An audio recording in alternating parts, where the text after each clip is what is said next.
Hello বন্ধুরা, দেখো আজকে জবরদস্ত মুড়ি মাখবো। কত রকমের কি তোমরা জানবে। দেখো, ঝুড়ি ভাজা প্রথমে হিসাব করো আর গুনে গুনে নাও। আলু সিদ্ধ, পেঁয়াজ, কাঁচা লঙ্কা, আদা, ধনে পাতা কুচি, টমেটো কুচি, কিন্তু টমেটোর দানাগুলো ফেলে দিয়েছি। একটু টকটকও লাগবে, শক্ত লাগবে, টমেটোর দানাগুলো দিলে নরম হয়ে যায়। তারপরে কাঁচা লঙ্কা কুচি, চানাচুর, ঝাল চানাচুর দিতে হবে। আর ছোলা সিদ্ধ করে নিয়েছি, এই যে দেখো ছোলা সিদ্ধ করে নিয়েছি।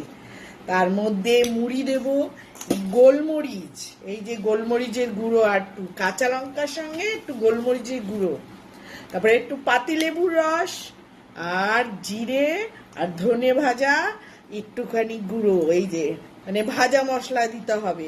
তাতে গন্ধটা সেন্টটা গুনলে তো কত রকমের হলো বলনি। এই যে দেখো, আর ছোলা সিদ্ধটা তো লাগবেই, মানে একটু বেশি পরিমাণে। ঘরের লোক আছে দেখেছো কতগুলো, দেখো এটা আলু কাবলি ভাবেও খেতে পারো। আর এর মধ্যে এখন সন্ধ্যার টিফিন যেহেতু, হ্যাঁ, তার জন্য হবে মুড়ি। এরপরে এটা দিলাম ঝাল ঝাল চানাচুর, এই যে একদম পাপড়ি শুদ্ধ চানাচুর দিলাম ঝাল ঝাল। দেখো, আমার তো লোল এখনই পড়ে যাচ্ছে।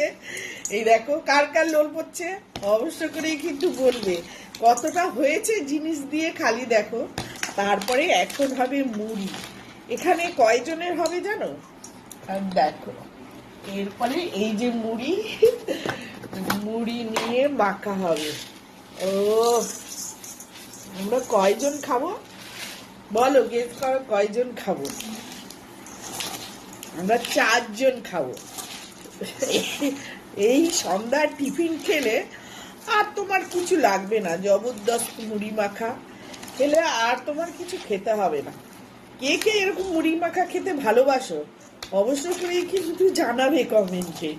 আর দেখো, এই যে দেখো, এরকম একবার করে মুড়ি মেখে খেয়ে দেখো তোমরা। কিন্তু আদা কুচিটাও একটু বেশি করে দেবে, তাতে একটু গন্ধটা ভালো আসবে।